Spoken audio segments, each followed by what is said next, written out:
Sa panahon natin sa ngayon, napakadami mo na din talagang mapagpipilian na iba't ibang klase ng underbone. Ang underbone guys, ang isa sa talaga namang nagugustuhan ng ating mga kababayan dito sa Pilipinas. Ito kasi yung klase ng meron nga pong maliit na engine displacement na makina, pero merong napaka-unique na disenyo, aggressive looking and very futuristic design. Samahan mo pa po na kahit nga po maliit nga po ang kanyang engine displacement, talaga naman pong ma-enjoy mo dahil sa meron talaga silang mga aggressive riding, may mga high RPM engine na talagang kung ang habol mo is racing, pwede sa iyo talaga ang motorcycle o ang kategory ng mga underbone. Dito sa Pilipinas, kilala at sikat nga po dyan si Raider 150 Fi. Ito nga guys, ang isa sa talagang kinikilalang king of underbone. Napakadami na din naman talagang napatunayan nito pagdating sa motorcycle industry. At sumusunod nga dyan guys, yung iba't iba pa pong mga motorcycle na underbone na talagang kilala din dito sa Pilipinas. Pero nga ngayon guys, dito sa video natin na to is meron tayong pag-uusapan na bago nga pong underbone na talaga naman pong napaka-unique ng pagkakaitsura niya. Meron pa pong mga sulit na mga specs and features na talaga namang magugustuhan mo. At aalamin natin dito sa video na ito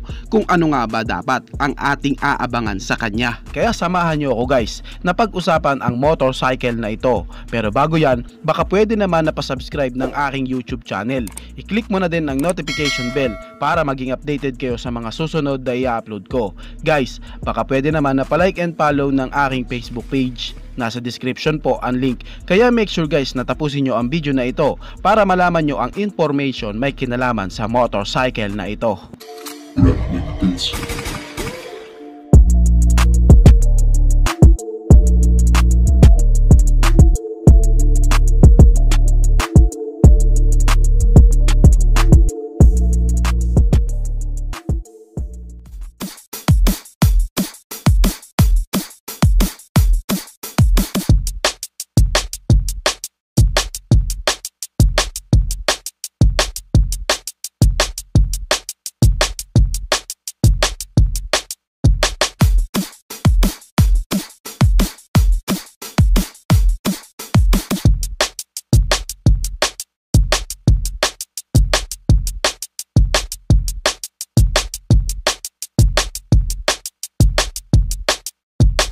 Ang tinutukoy ko nga guys is walang iba kundi si Voge FR 150cc. FR guys means Pumirica Rosa. Kitang kita din naman talaga guys sa underbone na ito na napakaangas talaga ng pagkakaitsura niya. Syempre, hindi mawawala sa atin ang paghahalin tulad lalo na sa kanyang physical appearance. Kitang kita din naman guys na hawig din talaga ang kanyang physical appearance kay Sniper 155 BBA ni Yamaha. Kung pag-uusapan natin ang kanyang specs and features, talaga naman pong layong-layo din talaga ang mga features nito sa mga iba nga po nating kilalang underbone na available na nga po dito sa Pilipinas. Nga pala guys no, available na nga po pala ang motorcycle nito sa bansang Malaysia.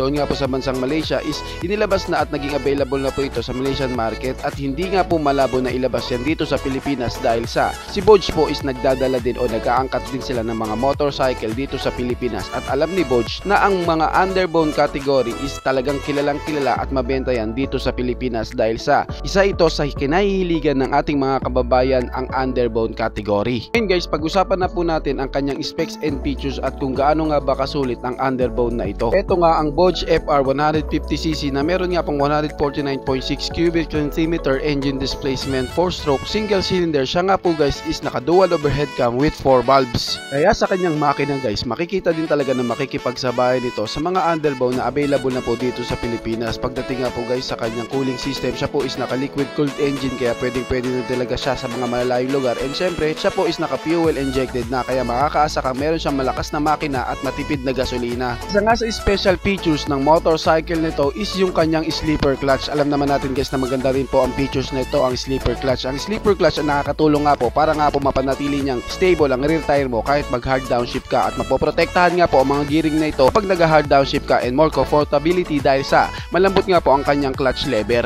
Yun guys, pag-usapan naman natin ang kanyang compression ratio. Meron nga pong sukat ang kanyang compression ratio na 11.4:1. Ngayon pag-usapan naman po natin ang kanyang maximum power. Pag-usapan natin ang kanyang maximum power and ang kanyang maximum torque at alamin natin kung sulit nga ba ang kanyang power performance. Pagdating nga po sa kanyang maximum power, meron nga po siyang 15.4 HP at 8,500 RPM and meron naman siyang 13.5 Nm of torque at 7,000 RPM. Sa kanya nga pong power performance guys, makikitaan natin siya na hindi ka na din talaga mabibitin pagdating sa kanyang arangke arangkada. Mayroon na siyang malakas na torque na 13.5 and meron din pong sulit at malakas na power dahil sa meron siya 15.4 HP na didikit din talaga sa ibang mga underbow na kilala dito sa Pilipinas. Dating naman guys sa kanyang fuel tank capacity, meron nga po siyang 5.8 liters. At ngayon guys, pag-usapan naman po natin ang sukat ng kanyang mga gulong. Sa kanya nga pong unahan, meron siyang sukat na 90 by 80 by 17 at sa likuran naman po is meron pong sukat na 120 by 70 by 17. Same na po sila na naka-tubeless. Ngayon guys, pag-usapan naman po natin ang kanyang braking system. Sa kanya nga pong unahan, siya po is naka-disc brake na at sa likuran naman po is same din po na naka-disc brake na. At ito ang isa sa maganda sa kanya guys kasi meron na nga po siyang safety features na ABS o anti-lock braking system. Hindi lang sa unahan guys pati sa likuran. Ibig sabihin siya po is naka-dual channel ABS. Pagdating naman po sa kanyang seat height, may sukat siya na 795mm at ito nga guys ang isa sa downside sa kanya dahil sa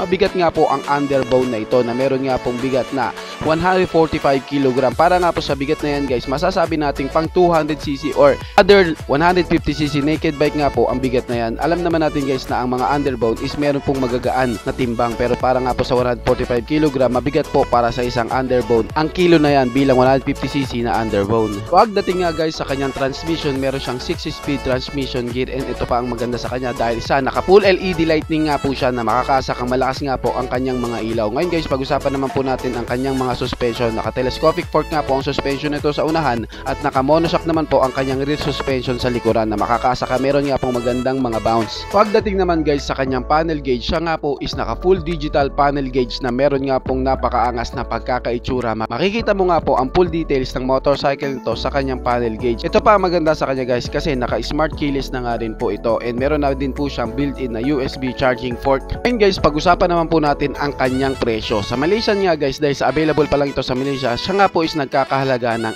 8,888 Malaysian ringgit na kung direct nga po natin i-convert sa peso, ito nga po guys is papatak ng 109,000 pesos. Para sa ganyang kagandang underbone guys, mura na rin po talaga ang presyo na yan. Meron na din talaga siyang napakaangas at sulit na futuristic design, samahan mo pa sa specs and features na talaga naman pong upgraded na din pagdating sa kanyang technology, kaya talagang napakaangas at pwede na din talaga ang underbone na ito, si Vogue FR 150cc. Kayo guys, ano ang masasabi nyo sa motor na ito? Paki-comment naman ang inyong reaksyon. Maraming salamat po. Bago matapos ang video na to guys, baka pwede naman napahingi ng isang like mula sa inyo bilang pagsuporta sa ating munting video. Maraming salamat po. So pwede mo na rin i-share para din malaman ng iba nating mga ka-rider.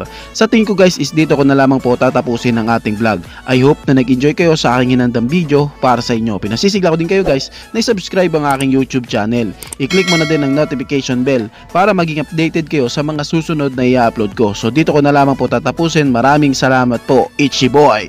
Thank you!